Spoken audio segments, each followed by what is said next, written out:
You're listening to Snippets from the Summit with your host, Scott McKay. How's it going, gentlemen? This is Scott McKay from X&Y Communications, and I want to welcome you to another Snippet from the Summit. Today, I want to introduce you to a term that sort of just fell out of my mouth, kind of accidentally, while I was doing a guest appearance on someone else's podcast. The word is Mythfits, which of course is a play on the word misfits. Misfits are people who, don't fit in socially. You probably remember watching Rudolph the Red-Nosed Reindeer when you were a kid, and they had the island of misfit toys. So obviously I've kind of made a sniglet with the word myth in there. And as you probably are already guessing, I'm talking about relationships between men and women when I'm coining that term. Here's what goes on. I think a lot of us as men know really deep down who we're looking for, who we find attractive, the kind of woman we want in our life. But we feel sort of beholden to someone else's image of who that person should be in our lives. For example, we may look at the media, and the media sort of dictates to us that attractive, sexy women are the tall, skinny ones who look a certain way. But meanwhile, we're really attracted to a completely different kind of woman. Yet, for the sake of appearances and looking good in front of our friends, social reasons, perhaps based on our own insecurities or whatever, we seek to get women into our lives who are going to gain the approval of other people and look good to other people. Maybe she'll seem like arm candy to our fellow dudes, something like that. So my exhortation to you today to avoid being a mythfit is to do away with that myth that the woman who other people approve of, the woman who makes other people happy, is the woman you should be with. Unless she's the woman you really want, it's indeed a myth that she's the right woman for you. Let me give you another example of a potential mythfit in your life. That is if you have come to the conclusion that all women have a negative trait. Either they're all greedy and selfish and are just trying to get your money and take you to court and leave you penniless and insane someday, et cetera, or that all women are going to cheat on you, all women are energy vampires, all women are liars, cheats, or whatever. What's going to happen is you are going to carry that expectation that that's the only kind of woman you're going to be able to meet and get into a relationship with, or else, hey, you're going to remain all by yourself, masturbating to porn, die alone someday, never leave a legacy, not have any kids, etc. Well, it's a myth that all people of any social group, be that gender, race, ethnicity, nationality, etc., are all one way.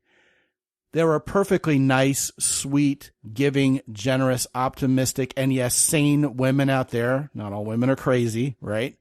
And as long as you believe you have the right to attract one, then you'll do away with that myth that I'm going to have to, fit in to a relationship with a woman who is going to be, flawed in a way that keeps her from being one half of a great relationship ever. The third, and I would argue probably the most insidious way that we can end up being a mythfit, is by not understanding who we are as men. Now, I've said it time and time again on this very show, in my newsletters, and indeed in my programs, that knowing who you are, developing your identity around a core belief system, is absolutely mission critical to any kind of purpose, any kind of potential success that you will have in your life. It's hard to drive ambition as a man without even knowing what's important to you. You should be able to express what you believe in to people and be able to explain why. What this does is it allows you not only to understand who you are, but also craft a much more specific and, dare I say, accurate vision of the kind of woman you really want to invite into your life.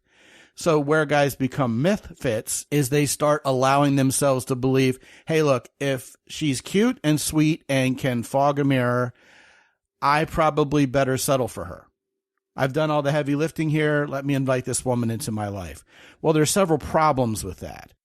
First of all, if you have more depth of the kind of woman you're looking for, you can cast a narrower net instead of, say, getting on an online app and going, hey, I just want a woman to hang out with. You out there?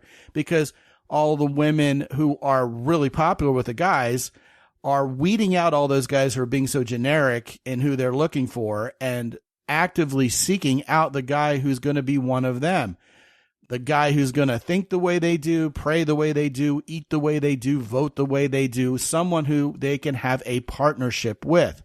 And see, gentlemen, when you know who you're looking for, you're more likely to find the kind of woman who is a real fit for you, not a myth fit, right?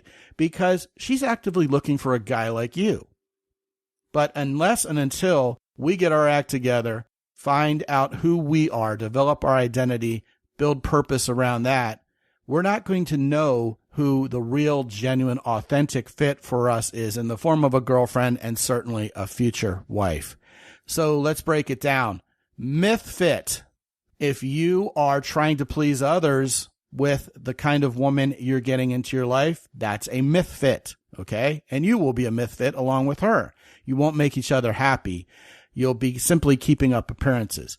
Also, if you have preconceived notions, especially negative notions about women, what you're doing is you're letting a myth that all women are the same, whatever that means to you, drive your relationship choices, which is going to end poorly as well. And finally, and perhaps arguably most importantly, if you don't know who you are, it's a myth that you know who you're looking for. Let's erase that. Get a hold of ourselves, see the forest for the trees, and invite the right women into our lives once and for all, gentlemen.